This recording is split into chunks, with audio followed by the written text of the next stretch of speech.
you don't need to have boundaries, or how come you don't know about boundaries? Let me think. I grew up in a household where, or if you grew up like where I did, I had to share a room with my sister. So a lot of stuff is, you know, y'all in the same room. You just automatically use each other's shit, touch each other's stuff. And we have arguments or fights about it, but it never was a moment to teach or educate a real lesson about this. Gossiping. When I got older and I realized, like, hold on, I don't want to be around these type of women, but I got an attraction for this shit. Where did I get this from? Oh, I know. I never seen any of the adults in my family be a real safe space. Because watch this. When I was younger, what I saw is you get in trouble in school, or if my brother got in trouble in school, what happens is, you know, they send a note home, or the teacher called my mama, and then all afternoon, once we get home, my mama on the phone calling people, telling them, child, let me tell you what this motherfucker did at school. Girl, let me tell you how she done got in trouble down at the school. Child, let me tell you what she done. So it was, damn, you ain't trustworthy at all. At all. And this your own parent. But, you know, in our community, you can't say this. I done developed into a person I could give a fuck how it makes somebody feel, because it cursed me for a while. I'm watching it curse the generations. You ain't no safe spaces if everything that's going on in your home, you use it as the talking point of a conversation. Baby, you ain't no real mama. You ain't no real father. If your son go through this and now you calling everybody in the family instead of sitting down and trying to figure out how to really teach this baby a new lesson, have a conversation and get an idea of their way of thinking rather than just chastising, fussing and cussing it. But I remembered, this is all I saw. This is what I was taught. And I couldn't do better until I knew better, that there were other ways to go about things. You can have stuff going on and go to somebody that you paid to be a confidential source for you rather than telling your business to the next motherfucker that don't know two shits in the area that you're struggling in. We got to get to a space where we're honest about where we got our behavior from. A lot of it, you learned it from the environment that you were born in. It just makes them feel some type of way for you to say this. Fake. I talk about this all the time. This really grinds people's gears when they have children. Kids be fake as fuck at 6, 7 years old, 8, 9 years old. Know why they be fake? Because they mama and daddy don't give a fuck about nothing but how they feel individually.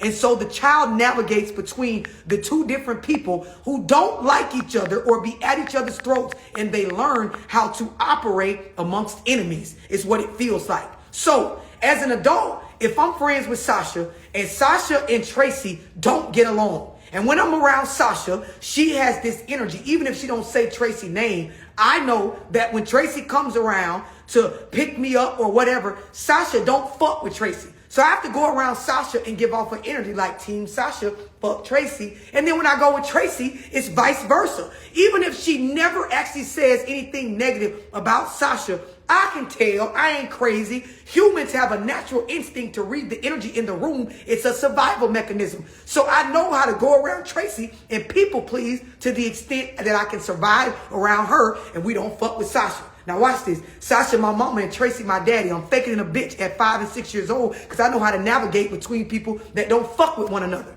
And then you wonder why it's so easy for people now to be fake friends, fake bros, fake sis, mean girls. It's easy because I'm watching my parents do it. I feel so sorry for the children that have to experience this. And I've, in my life, dated men that I'm watching. This is what they're doing to their children with their baby mama. I watch some of the sickest shit. And not just the men, but the women. They operate from such a space of delusion as if this is not going to fuck these children up.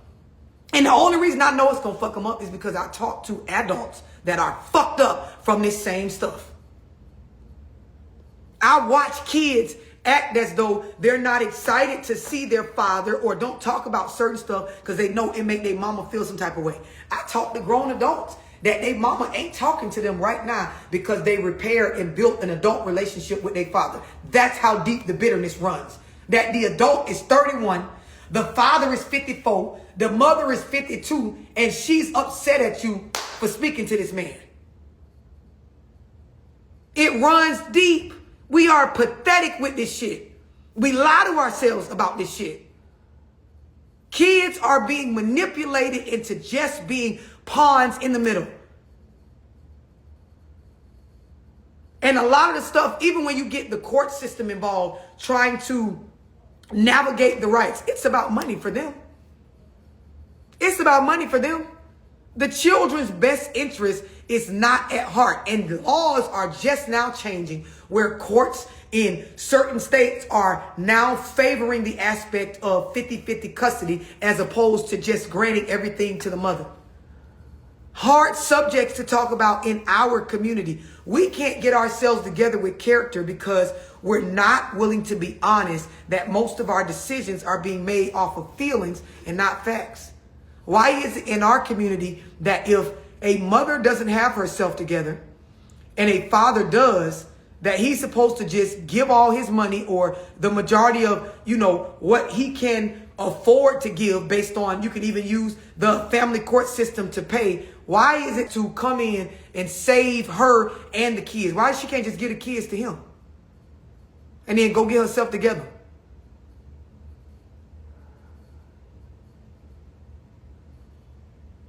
Why can't that be a normal thing? Why do the kids have to suffer because she's suffering? Anybody got an answer for that? I don't know. To make herself feel better? I don't know.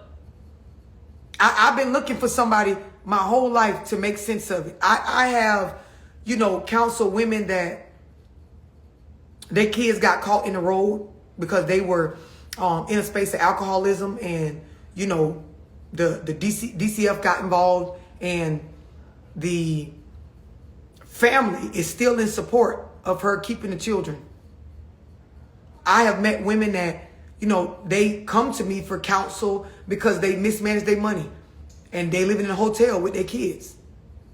The dad lives across town, has a wife in a house, capable of taking the children, but off of pure emotion, the kids got to stay in a hotel and suffer with the mother. Why is that? Why does that make sense? Yep, I've known women like that, and that one I'll never understand. Oh my God. They're like, don't take that lady kids. What you mean? Give them to the dad. She can't feed them. She's begging for stamps and extra child support and rides and all of this stuff. Why can't those children go with the parent that doesn't need the financial help from the other parent? It doesn't make sense to me. If I need your money to stay stable enough to raise these children, but you, if the children with you don't need any money or anything from me to raise them, why can't they just go with you? Our pride won't allow us to send them over there. Say it again, Shell. Say it again, Shell. Our pride won't allow us to send them over there. Fuck no. Fuck that fuck nigga. He ain't about to get a chance to see me down and out with my motherfucking kids. Fuck that. So let me ask you this, Shell, because I definitely understand that. That is true what you're saying. Does that person actually care about the kids, or do they care about their emotions? Help me. They care about their emotions. Yep, their emotions. Yeah. Because they act like they don't see that shit. Yeah, I don't want his wife. I don't want my kids calling her mom. Like, why would they call her? They're living with their dad. Listen, like, the whole point is, do you care about your kids or not? Do you want your kids to have the best possible life they can have or not? Nope. Or are you worried about if your kids around another woman, or if your children? This is the other thing. When I talk about stuff like this, women often bring up wanting to protect their children, but you can't provide a stable space for them, and you need to get yourself together, and yet you still can't prioritize the children. Then there is the aspect of, wanting to protect the kids from physical or sexual harm. Does anybody know statistically when we talk about who harms children in situations where the parents are not together the most? Does anybody know the statistics on that? It's definitely the mamas. I don't know the it's not the mamas. So essentially it is, but who is it? Household. Huh? The Single mom household. But right. So but not just because. Thank you. Say it again. Please say it again. The mama's boyfriend. Statistically, children that do go through sexual abuse, physical abuse with malnourishment and things like that, a lot of it is at the hands of a stepfather. But if you ask all these women and baby mamas and stuff, I need to meet that woman. I need to meet that female. Although there are cases of stepmoms doing some things that are unlawful to children, the majority of the abuse comes from the niggas that these women pick to bring into their children's lives that are not their father. And let me give y'all another fun fact. The younger they are as the step boyfriend that you bring in, the step parent, the worse the statistic gets. Poverty, the worse the statistic gets. Lack of education, the worse the statistic gets. So if you ask me, somebody that reads and educates myself, somebody need to watch you hoes and protect the kids from y'all judgment on the bring around these children. Because these are the documented situations and the undocumented ones. When I'm saying undocumented, these are just when you find out through counseling and therapy sessions that this wasn't reported to the police, but this incident went on. It's the niggas being picked by the women that come from upbringing of a single mother-minded household mentality, to where you're not picking stand-up men. You're in survival picking niggas that can buy you shit or look a certain way. And this is how y'all children are getting harmed. This is how drugs and guns and certain things are being brought around y'all children. It don't be they daddies, because y'all don't let the daddies get them worth 2 cents. And you know what, love? I am a survivor and an advocate of that, because I was definitely molested from my stepfather. And I told my mom a couple of months ago, I said, we were the perfect setup. We didn't have nothing. And she was a single mother, and she just went off of, even though I don't blame her because he was sick as hell, but at the same time, she is accountable as well, because she picked someone that just looked like he could have been a better pick. And I don't know, and you can tell me if I'm right about this, because I've even had this thought. I think when women say that they are afraid for their children when they're going with their fathers, especially when they have someone else, I think that is definitely some bullshit. I think it's an uncomfortable thing because it's another woman around.